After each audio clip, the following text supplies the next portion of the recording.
This video is brought to you by Dr. Kristen R. Bromley's Guitar Method Book Series and Online Music Academy.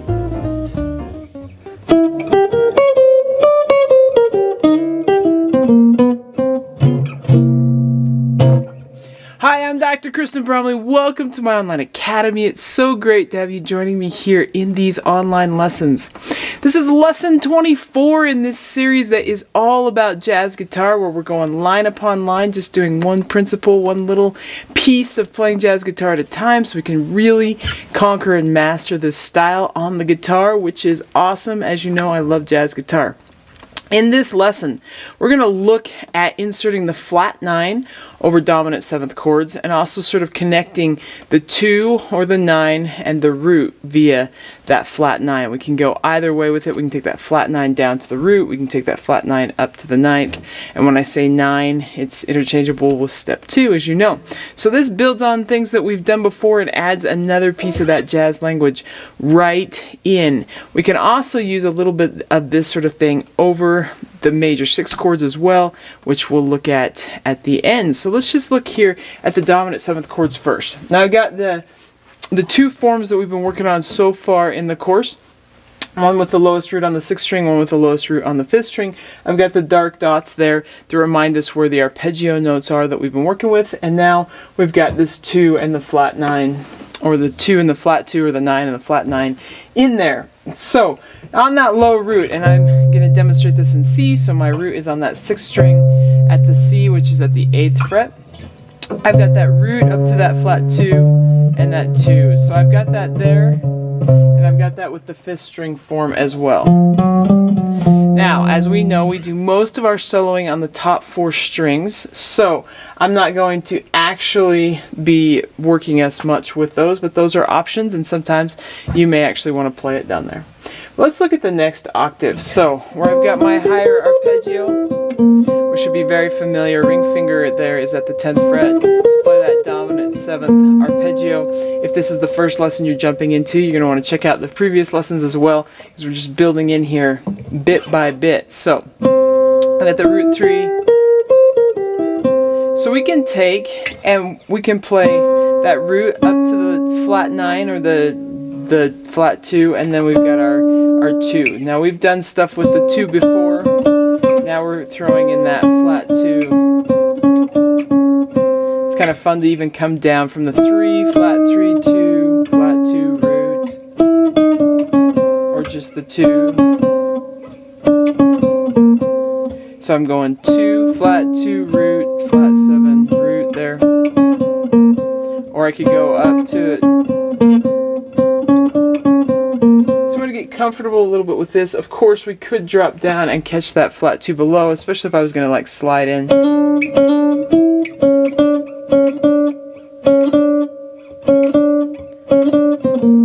Something like that, but generally we're going to play it here.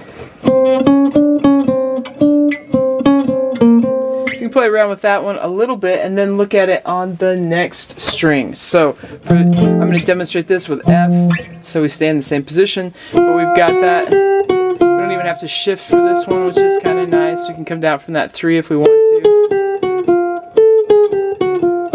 Or, so you get kind of familiar with that little bit of movement there.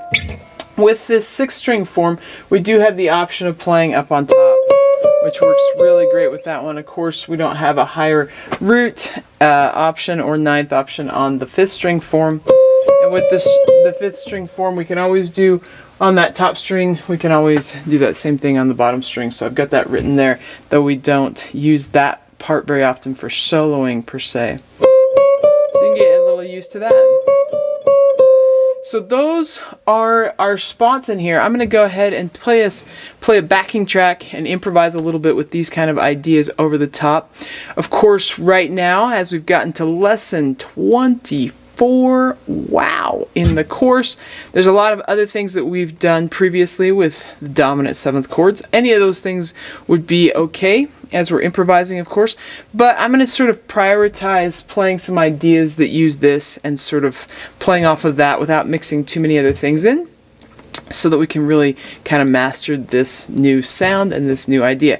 So we got a backing track. It's at 121 beats per minute. It's going to go around the circle of force. So we're going to start in C. We'll get 8 bars per chord, then F, then we'll do B flat, E flat, A flat, D flat, G flat, B, E, A, D, G, C. So we'll start off improvising in C there with that low root on that 8th fret of the 6th string, then we'll move to F, switching forms, and so on and so forth. I'll help us keep track. Now all these backing tracks, as you know, are available on the channel, so you can play along with them without me playing over the top. There's the Jazz Jam Along backing track playlist, and down in the description below there's a link for the tempo that we're going to play at and one that's a little bit slower if you want one that goes a little slower as you're working on these things. So it'll give us am4n in the snare drum, and then we'll be in right there in the key of C. So let's go ahead and do it.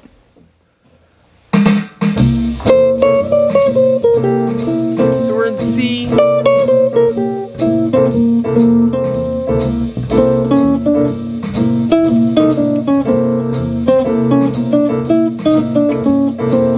Now F.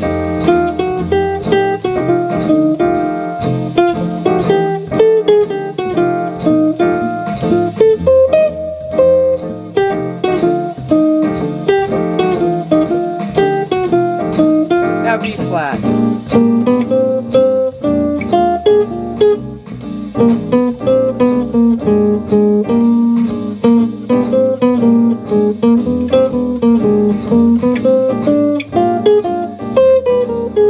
Now E flat.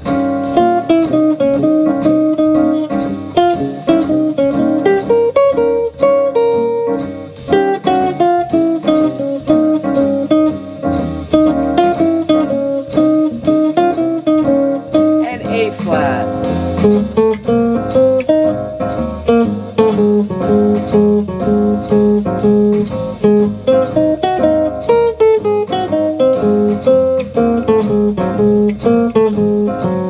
D flat.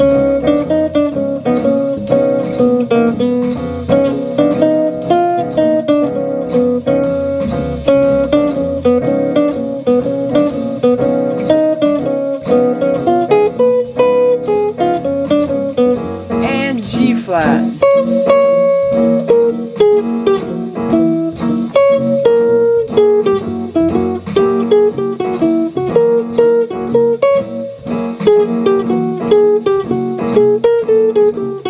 B.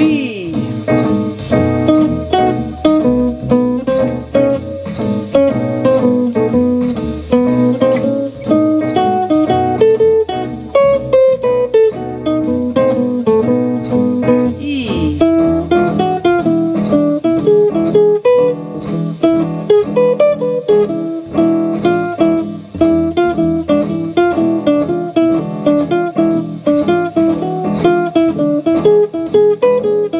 And A.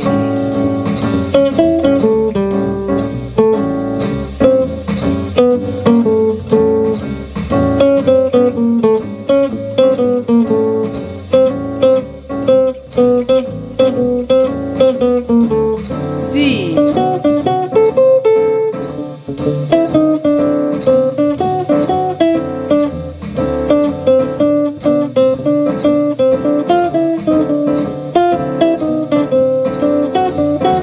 G.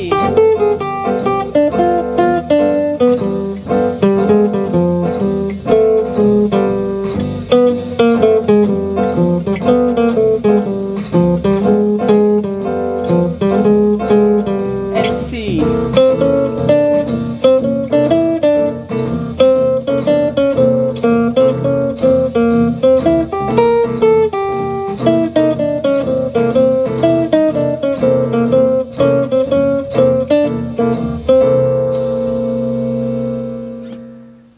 Okay, super fun. I hope it's super fun anyway.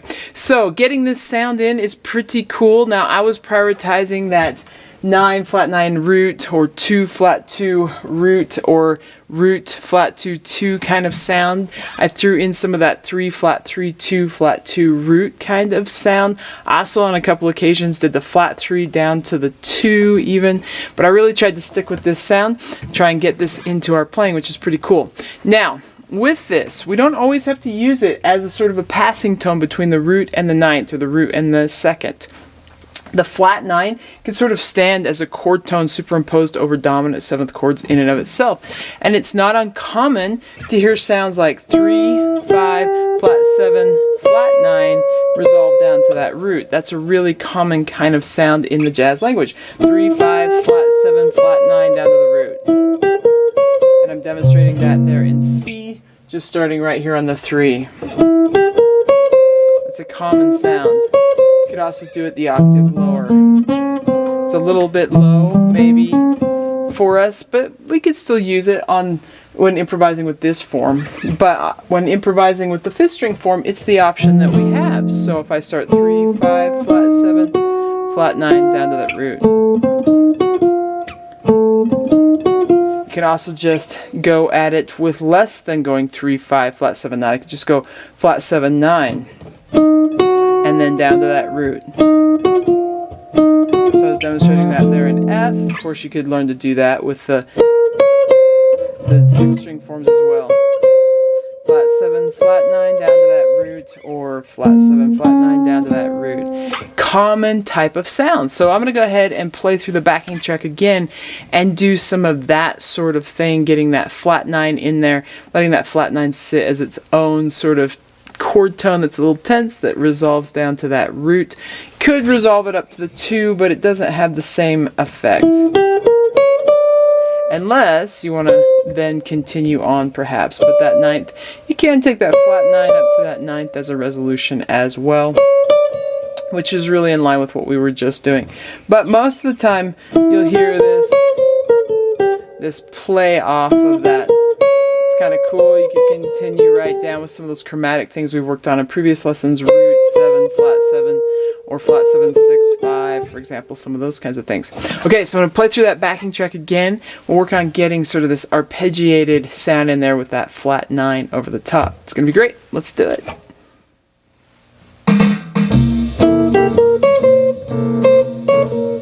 So we're in C.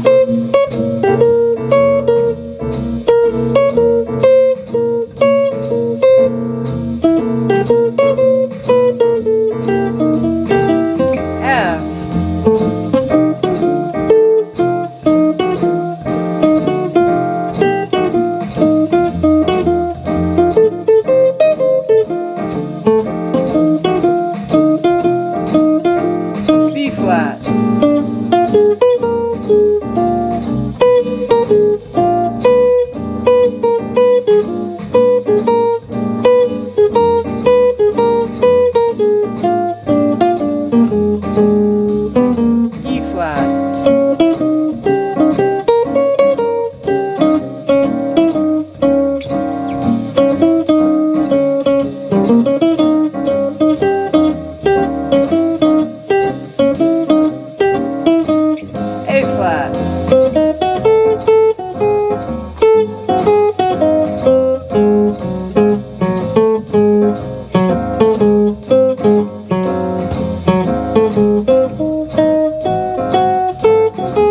G flat.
so hopefully that gives you some fun ideas to work on there. Now this is sort of a thing that we do a lot over dominant 7th chords. We can actually use this a little bit over the major 6 chords as well. If you're going to use that flat 9 like we were just doing, you're really sort of superimposing that dominant 7th sound in a bluesy way over a major 6 chord. But aside from that, with the major 6 chord itself, we can do what we were initially doing, and that's use that 2 to the flat 2 to the root with a major 6 chord. And I have those arpeggios up there on the board, and of course with that 6-string form, we got the 2 in the same place there on that low string with that low root. The same thing with that 5th string if I go up for F there. But aside from that, we have the more practical ones for improvising if we want to do that 2 to the flat 2 to the root or vice versa. So with my major 6 chord in C, I can play that root flat 2 sound there, and with this one it works really great on that high string. We can sort of get that same kind of sound in there. These are in the same place as they are with the dominant 7th chords, but we do have the difference between that major 6th pitch and that flatted 7th. With the 5th string form, same thing then. We had that low one which I already showed, but we can play there using that higher one in that form, getting that 2 flat 2 to the root or vice versa sound in there. So I'm going to go ahead and play over a backing track with the major 6 chords at 121 beats per minute and play around with this sound a little bit. You can play right along with me, obviously, steal anything you want, and just kind of get this sound happening over the major 6 chords. Let's do it.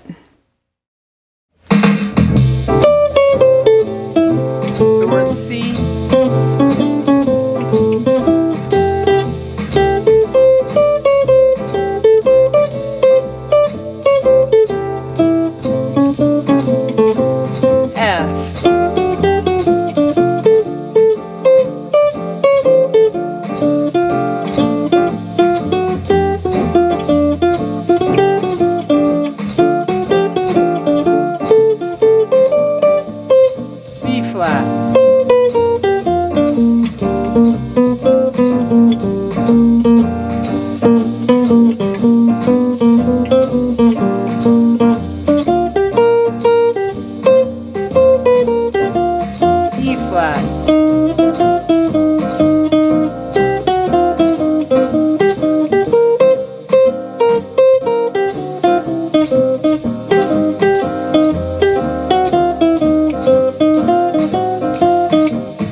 A flat.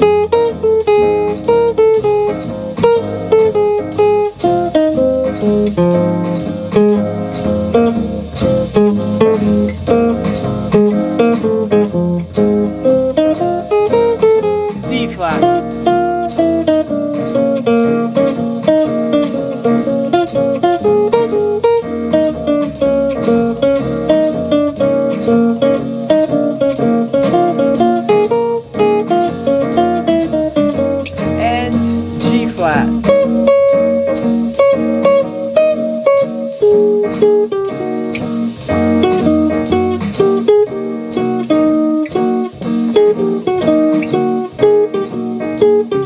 And B.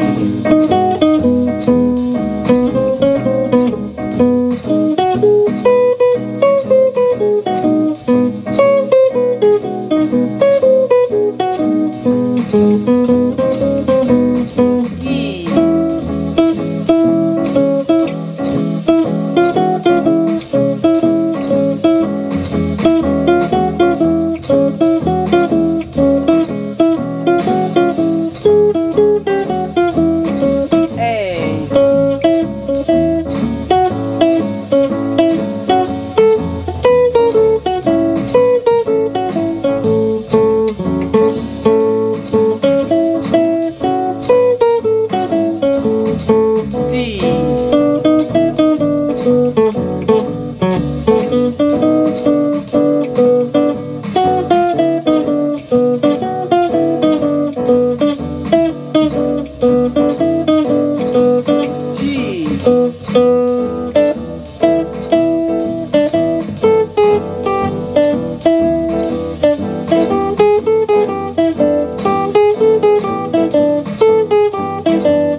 Okay, so I hope that helps. Hope that's super fun. It's always fun to improvise. This gets a new sound into the things we've been working on. And really at this point, over those major 6th and dominant 7th chords, we have a lot of great options for improvising in this style. It really works great in the early swing era and sort of any of those early pre-bop eras, but it also has language elements that become part of the bebop era and therefore part of our modern jazz language that moves forward from there. So we're really setting ourselves up well when we get into just strict bebop, which tends to have a lot more stepwise motion and less arpeggio skips. That's kind of one of the defining elements. And so we'll be working on that further down in the course. But as we move forward now, we've got another tune coming up in our next lesson, so we can apply all the different things we've been working on so far with our improvisation, with our comping, and with our melody playing. We're working on learning some of those melodies. So we got a great tune coming up in the next lesson. And then after that, we'll start looking at some improvisation elements for those minor 7th chords that get beyond just using those arpeggios, which is all we've really worked on so far. So we'll be working on that a little bit. We'll be getting into some more chords, playing some more voicings, comping in some new ways besides that Freddie Green style with those shell voicings. So lots of great things coming up in the next few weeks. These lessons come out on Mondays, Wednesdays, and Fridays. And of course, we also have Technique Tuesdays, Theory Thursdays, and various things that happen on Saturdays. So lots of great lessons and hundreds of lessons already on the channel that were released previously. So lots of great help. Hope you're having fun with the guitar. Take care, and we'll see you again. If you found this video helpful, please hit the like button and subscribe to the channel. For more in-depth lessons and to progress through a free guitar course, check out my Guitar 101 series on YouTube and my guitar method books, which all come with access to hours of in-depth video lessons. You can find more information about me and my products at KristenBromley.com. Take care.